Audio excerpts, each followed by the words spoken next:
আমাদের দাবি বিচার চাই আমাদের দাবি বিচার চাই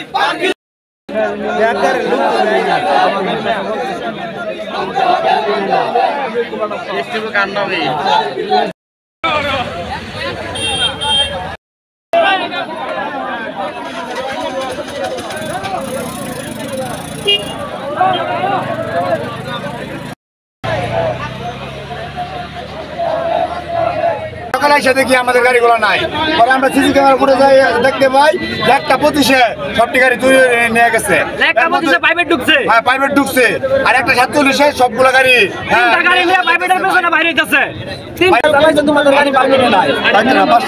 পরে আমরা আসছি আইসা থেকে আমাদের গাড়ি নাই, আরো জিজ্ঞাসা করলাম গাড়ি কোথায়, ও বলতেছে গাড়ি চুরি হয়ে গেছে।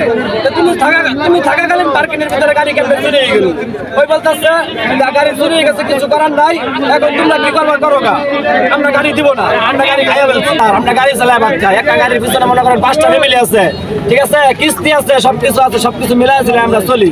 আমাদের মনে করেন 3টা গাড়ির দাম হচ্ছে এবার আমরা হিসাব করি 15 লাখ দেওয়া হইব, ঠিক আছে। মনে করেন ঢাকার কাছে জিজ্ঞাসা করলে এরা মনে করেন জ্ঞান দেওয়া, এরা হয়েছে প্রভাবশালী লোক, ঢাকার কাছে আমরা পারি না, ঠিক আছে। আমরা ঠিক আছে।